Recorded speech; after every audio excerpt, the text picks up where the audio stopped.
Este é o Momento da Saúde, um programa idealizado e produzido pela Associação Brasileira de Medicina Preventiva, em parceria com a Televisão Princesa e a Fundação Cultural do município de Varginha.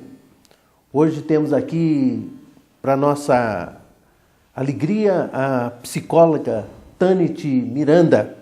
Ela é psicóloga especializada em terapia familiar e especializada também em educação. É um prazer, Tanit, estar aqui te recebendo no Momento da Saúde. Gostaria que você pudesse se apresentar aos nossos telespectadores. Eu sou Tanit, psicóloga, como a doutora Adilson já falou, especializada em terapia familiar. E trabalho também na área de educação como coordenadora pedagógica, com cursos também de especialização na área. Eu estava brincando com você, eu falei, eu acho que teu pai e tua mãe não gostavam muito de você. Como é que eles te deram esse nome de Tanit? O que significa Tanit? Então, a história é que não foi o meu pai, nem a minha mãe que escolheram o nome. Meu avô estava lendo um livro de mitologia grega e aí ele achou bonito o nome e o significado é Deusa da Lua. Deusa da Lua?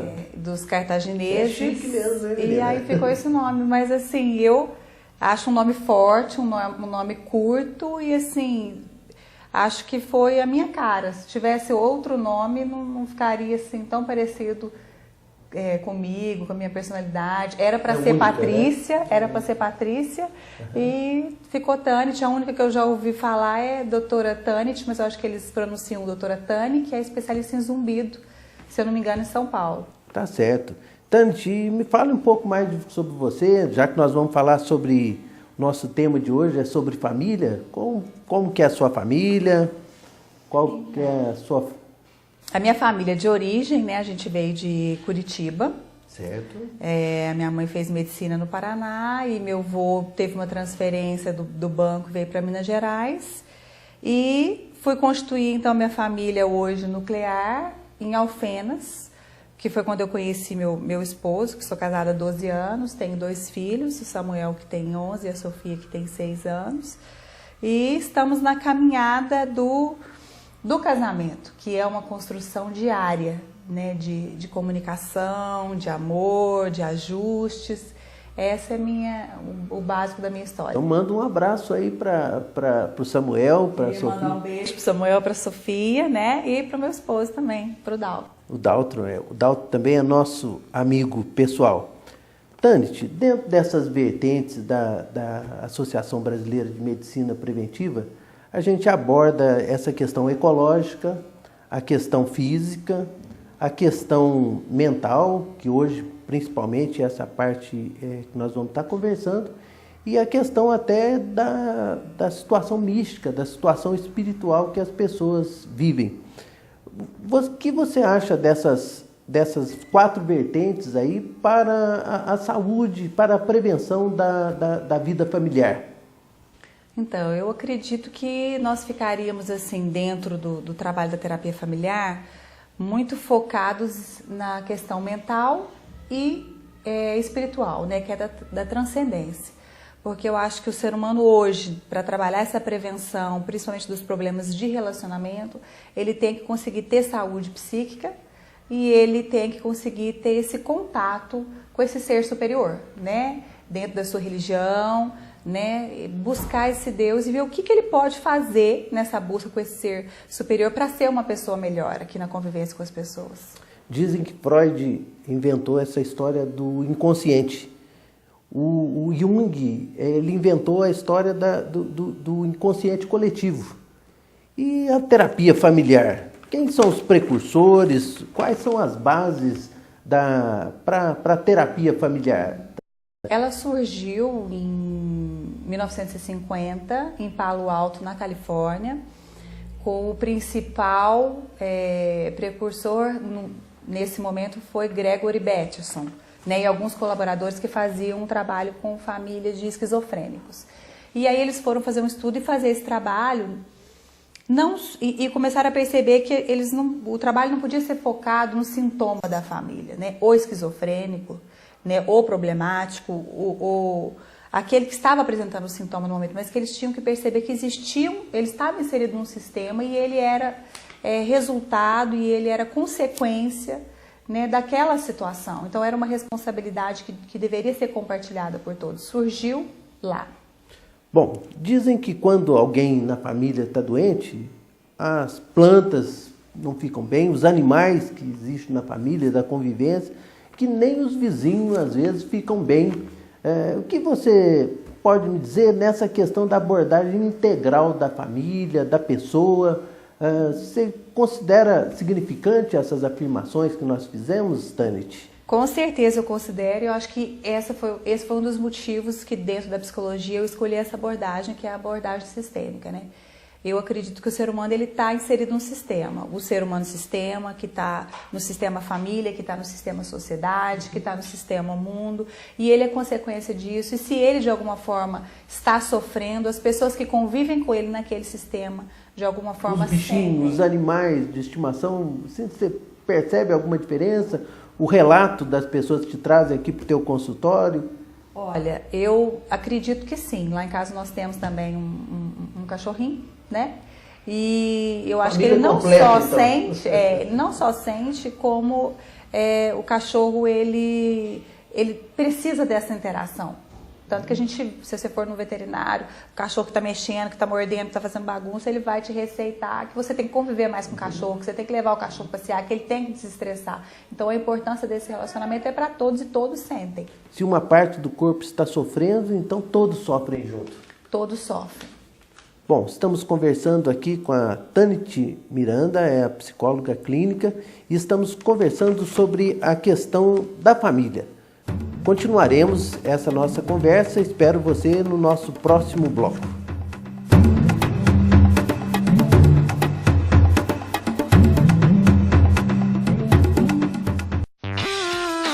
Blanca Stramonga. Blanca Stramonga. Mapagafinho. Viroloronga. Viroloronga. Jorilifinho. Songamonga. Paradadinho. Blanca Stramonga. Mapagafinho. Viroloronga. Bem rapidinho. Venha viajar no universo do Blanca Stramonga. Blanca Stramonga.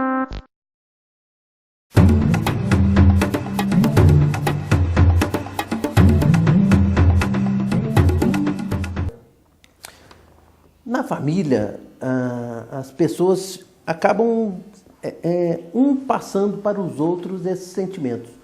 Quais os principais queixas que as pessoas te trazem no consultório que envolve toda a família? Por que um membro da família adoece todo o conjunto?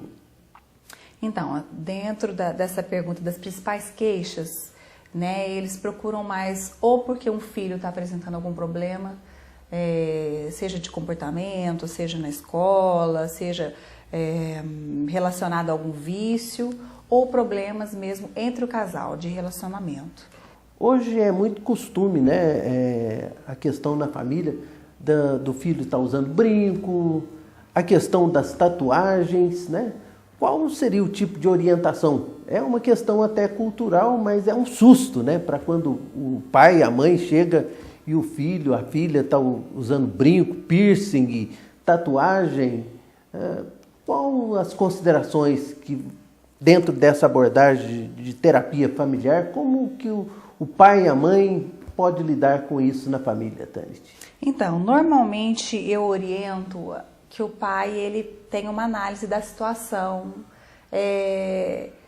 O que o filho quer? É colocar um brinco? É fazer uma tatuagem? A gente sabe que existem procedimentos que são mais permanentes, como por exemplo mas por exemplo como uma tatuagem é mais permanente do que por exemplo um brinco. Sim. Né? Ele tentar analisar o momento que o filho está passando. Normalmente eles pedem na adolescência, né, que é esse momento da estruturação da personalidade, que eles começam a deixar de olhar para o pai e para a mãe como referência e começam a olhar para os amigos que estão fora e ver um amigo fazer, querem fazer para se sentirem diferentes, autênticos, né, únicos.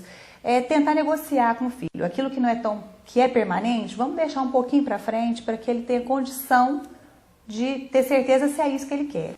Sobre o uso de tatuagem e essas questões dos brincos, dos piercing, a doutora Tanit vai nos falar sobre isso no nosso próximo bloco. Nós aguardamos você. Não saia daí.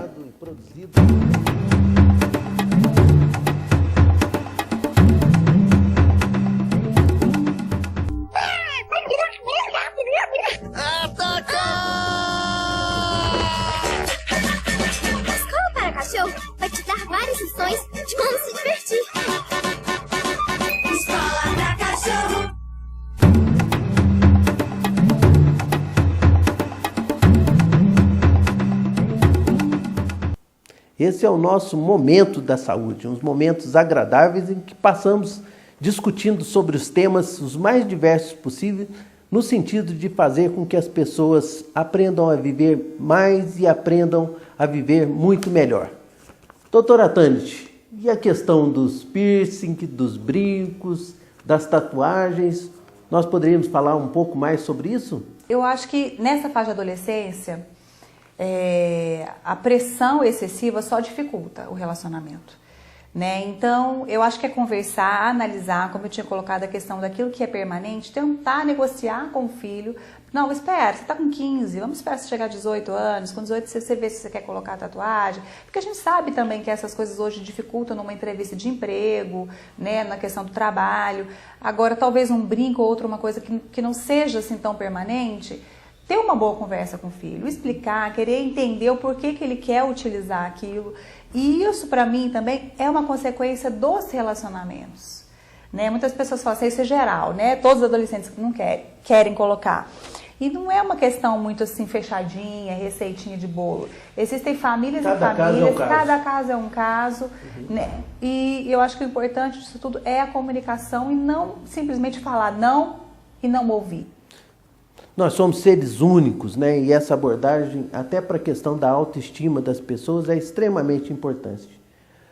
Com relação aos horários, doutora Tanit, os horários hoje parece que não obedecem aquele ritmo biológico mais das pessoas. Parece que a hora que a gente está acordando, que os filhos estão chegando em casa. E a hora que a gente poderia estar convivendo, eles estariam dormindo. Como é que a gente pode orientar aqueles que estão nos assistindo aí, as famílias que devem estar interessadas e vivem esses problemas da questão desse desencontro de horários hoje dentro da família? Eu acredito que, antes de tudo, é necessário disciplina, né?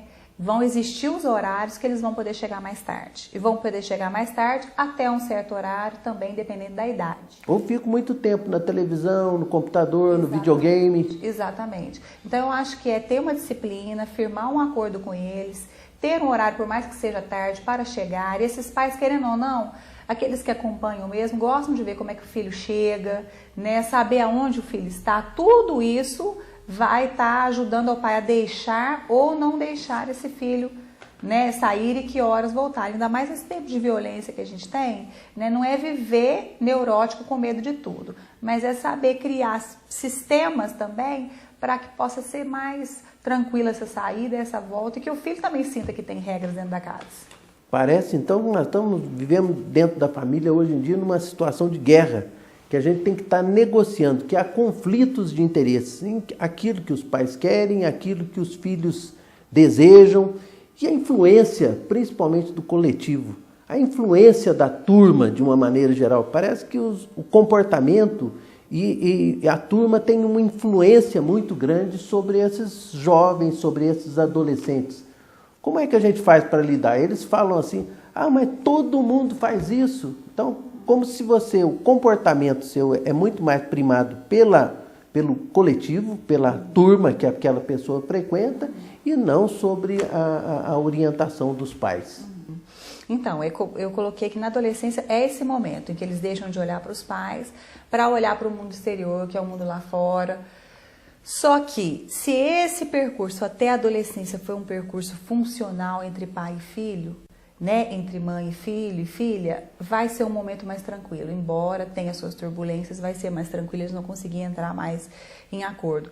Só que existe essa questão da influência do coletivo, existe a questão desse percurso anterior, que vai nos dizer se esse adolescente tem estrutura para pegar um pouco do que tem de fora, mas naquela personalidade dele que já foi formada, porque existe essa primeira formação que é até 6 anos, e depois de 6 anos a gente tem de novo um novo momento dessa construção e dessa elaboração do complexo de Édipo, que é na adolescência de novo.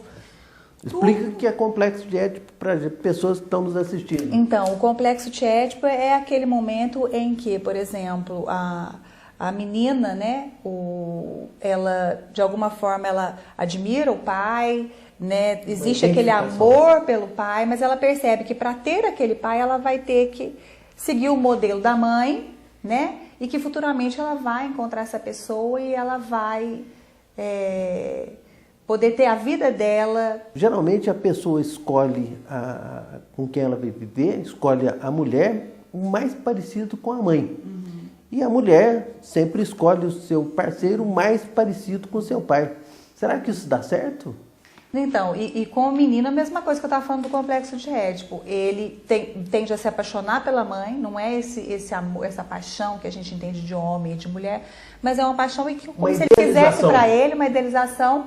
E aí ele percebe que ele tem que se identificar com o pai para conquistar uma mulher, digamos, parecida com essa mãe. Né? E essa questão de dar certo é complicado, porque tem gente que realmente consegue se relacionar melhor com uma mulher parecida com a sua mãe. Só que tudo depende do jeito como foi a sua mãe. Né? A comida boa é só a comida da mãe lá, ela que sabe preparar, ou então tem que ser de acordo com o que é.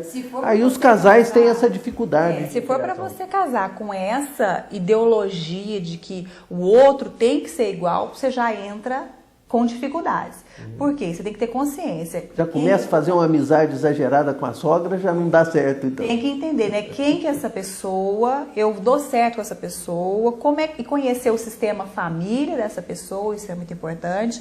Dar certo com o sistema família meu ou não. O casamento é com a família, então, já não é só com aquela pessoa. Com a família também. Por isso que também nós vemos problemas dos casais relacionados a brigas. É a mulher que tem problema com a sogra, né? E ele que também tem problema com a sogra. Então, a importância é antes de casar. Deixa eu conhecer antes, mas no começo o que eles pensam? Eu amo, eu tô apaixonado, é essa pessoa mesmo, mas não analisa se realmente as duas culturas familiares, se elas vão conseguir se adaptar. Então, não espere que a tua esposa seja igual à tua mãe, porque não vai ser assim, não tem que ser assim. E nem espere que o seu marido seja igual ao seu pai. E por outro lado, também não idealizar o perfeito. Meu pai foi péssimo, meu marido vai ter que ser perfeito para suprir isso, porque ele não vem para suprir a falta do seu pai. Você tem que resolver a falta do seu pai. E assim também do rapaz com a mãe, né? De esperar aquela mãezona que vem que ele não teve para cuidar dele, para dar carinho, porque senão nem essa esposa nem esse esposo vão dar conta de suprir essa carência. Eu conheço um trabalho interessante que fala que o perfil das famílias hoje em dia, o número de filhos, acabou sendo muito menor. Você pode ver que 2 filhos, quem tem 3 filhos já é uma coisa exagerada. E fala que um dos maiores planos de planejamento familiar que houve no nosso país foi a questão das novelas. O perfil que as pessoas veem na novela, né, são perfis que nós, como família de classe média, um perfil que nós nunca vamos conseguir. O que você acha da influência das telenovelas, dos programas da juventude sobre a vida das famílias, principalmente aí na questão das novelas e, vamos dizer, das malhações da vida? Então, eu acredito que hoje alguns programas, né, como novelas, entre outros, assim, sem citar nomes, eles têm pouco a contribuir na formação do adolescente e do jovem. Muitas vezes com questão, por exemplo, coloca em voga a desonestidade, a mentira, a promiscuidade, o consumismo, como se fosse uma coisa que seria legal daquele jovem viver. E muitos falam, não, mas isso é para criar nele uma consciência crítica da situação. Mas, se não houver essa boa interação entre família e filho, para que ele consiga ser crítico perante aquele conteúdo, aquilo não vai ser positivo para ele. Né? Então, não adianta simplesmente falar que é legal, que é entretenimento e vamos colocar. Não, vamos assistir de forma crítica. Isso também não vai ser um hábito, nós vamos ficar dependentes de novela e de programas que às vezes não tem muito a contribuir. E assim, conseguir trabalhar essa diversidade de programas para os filhos também. Colocar um documentário, um jornal que é interessante, criar nele essa curiosidade de conhecer vários estilos de programas. Um estímulo crítico. Talvez teria o que os professores e nós pais devêssemos estimular nos nossos filhos. Continuaremos essa conversa agradável aqui sobre as questões da família no nosso próximo e último bloco, onde faremos as considerações finais e passar a mensagem a todos que estão nos acompanhando.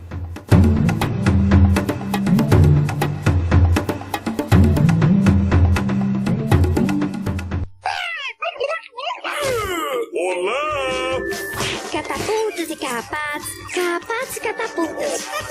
Catapulta! O que é isso? Sinistro!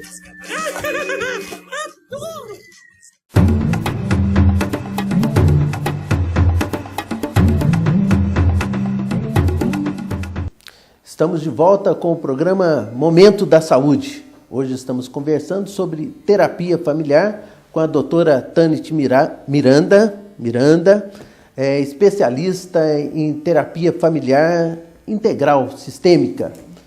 Tanit, qual o perfil da sua clientela, como que eles chegam, como é feito a triagem? Ou será que todos nós precisamos fazer terapia familiar? Eu sou suspeita para falar, mas eu acredito que todo mundo precisaria fazer uma terapia. Primeiro, para o autoconhecimento. E segundo, que a partir do momento que eu me conheço e me deparo com aquilo que eu tenho de bom e que, né, eu devo alimentar aquilo em mim, e aquilo que eu tenho de ruim, que eu posso fazer alguma coisa para tentar melhorar. Né? Agora, normalmente, a clientela que mais procura é casos de adolescente ou filhos pequenos que os pais estão tendo dificuldade na questão da educação e casais que estão com alguma dificuldade no relacionamento. Mas aí algumas pessoas confundem. Terapia familiar é só para a família, terapia familiar sistêmica? Não, a abordagem sistêmica, como eu coloquei, ela trabalha o sistema. Então eu posso trabalhar, por exemplo, um paciente que chega que está com problema no serviço. Então ele está com problema no sistema trabalho.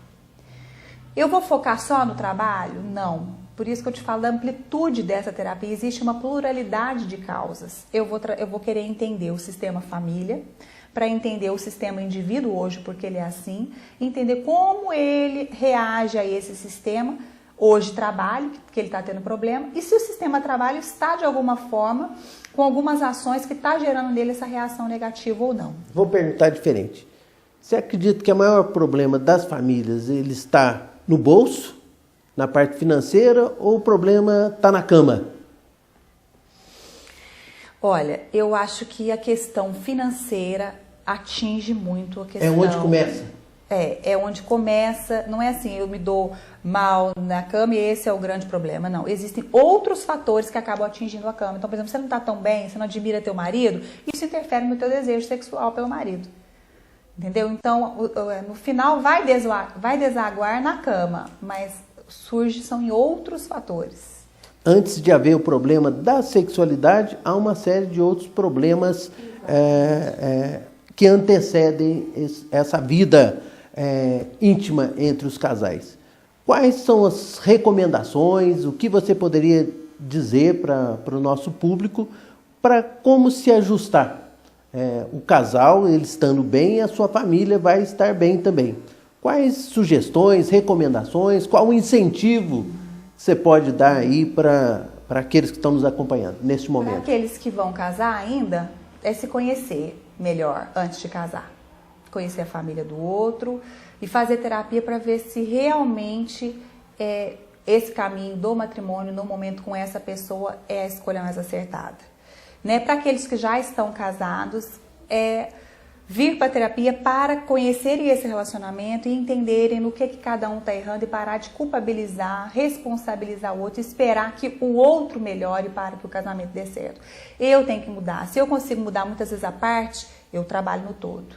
Né? Se eu trabalho no todo, eu mexo também na questão da parte. Cada um dá um braço, né? Torcer um pouquinho. Exatamente. Se cada um ceder, né? Investir no tratamento. Não esperar a situação ficar complicada demais. Às vezes eles falam, não, mas eu investi em terapia agora, né? Nós temos isso, tem uma construção, temos aquilo, e às vezes eles prorrogam isso e mais pra frente não dá certo e já vão direto, digamos, para um divórcio. Trabalhe isso primeiro. Não dá certo sair de um casamento sem você ter tentado de todas as formas ficar com essa pessoa. Porque senão você sai em dívida, você sai sentindo que ficou faltando alguma coisa. O modelo da família está mudando, Tânia. Você há de convir comigo. Nós estamos falando aqui de casamento, de homem, de mulher, né, de padrão de família, mas nós temos visto essas transformações na sociedade hoje em dia. Hoje é muito comum essa união entre pessoas do mesmo sexo. né? São situações hoje em dia, inclusive está sendo legalizado esses tipos de união. Então é um outro padrão, um outro modelo de família que nós estamos vendo surgir. O que a terapia familiar tem para poder colocar sobre isso, esse tipo de público que está nos assistindo? Quais as considerações que você poderia fazer? Então, essa questão do campo do casamento, né, homossexual hoje é um campo novo, né? Pouco compreendido ainda estamos acompanhando. Então, o que nós percebemos? Vai ser uma caminhada agora de estudo dentro desses relacionamentos e como que isso vai surtir efeito no casal, como que isso vai surtir efeito nas crianças. A adoção, né? Essa adoção hoje em dia, os casais mesmo do mesmo sexo têm procurado adotar crianças para aí. ver que caminho, que rumo tomar. Então agora vão ser feitas as pesquisas em cima disso tudo, desses relacionamentos.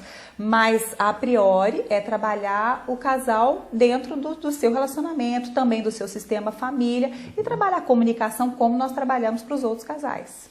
A questão social, a questão familiar e agora essa questão, esses fatos novos, desses novos padrões de família. Para nós podermos procurar caminhar para encerrar nossa agradável entrevista, que outras situações você gostaria de acrescentar na sua mensagem final para concluir, para que as pessoas possam estar entendendo aquilo que nós estamos tentando atingir? Eu gostaria de deixar assim, uma mensagem da importância da terapia para a sua vida pessoal, em primeiro lugar. Muitas pessoas pensam, eu vou preocupar com o casamento, né, eu vou preocupar com o filho e esquece de preocupar com ele. É um investimento. Invista em você primeiro, para você ter uma boa condição para investir no casamento, para você investir. Primeiro você se vê como pessoa, depois você dá conta de se ver como mãe, como esposa, né? Investindo nisso, trabalhando na comunicação, trabalhando na questão de entender que quanto menos demanda, menos angústia a pessoa tem, né? E hoje o nosso padrão de vida queira mais, busque mais, consuma mais, e isso só tem gerado mais problemas emocionais, psicológicos, psiquiátricos. Então é conseguir trabalhar isso, conseguir ser feliz com aquilo que é o mais simples do dia a dia. Não precipitar e fazer um planejamento. E fazer um planejamento. E, acima de tudo, que eu nunca deixo de colocar é a questão de Deus. Procure Deus. Ótimo. Né? Coloque essa questão aí da espiritualidade na vida das pessoas. Exatamente, no seu casamento, no seu dia a dia como mãe, que vamos construindo pouco a pouco, errando, acertando, mas a gente chega lá. Deus, então, ela deve fazer parte, seja qual for a parte a forma de entendimento das famílias, é importante que essa situação mística, que essa situação traz o equilíbrio à vida das pessoas que vivem, elas precisam uma das outras. É fundamental. E me dizem que as famílias permanecem unidas enquanto uma não estão precisando das outras mais. Então, enquanto eles estão precisando um dos outros, eles se mantêm unidos.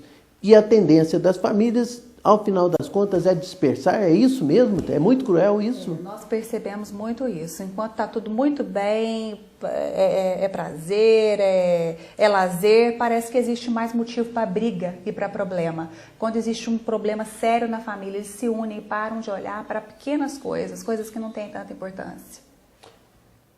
Bom, este foi o nosso Momento da Saúde, uma conversa agradável que tivemos com a doutora Tanit Miranda. E nós esperamos que vocês nos acompanhem nos nossos próximos programas com suas contribuições, com suas sugestões. O nosso site é www.abramep.com.br, como também através da TV Princesa, através de todas as formas de mídia. Esperamos que vocês nos tragam sugestões de pautas, para que assim possamos atingir aquilo que os telespectadores estejam esperando de nós. Gostaria de deixar os seus cumprimentos finais, doutora Tanit. Queria agradecer, né, pelo convite e deixar o recado que não espere uma vida perfeita, né? Espere viver bem com o que você tem e fazer o seu melhor para ser uma pessoa boa na convivência com os demais. Muito obrigado a sua participação. Uma boa semana a todos que estão nos acompanhando.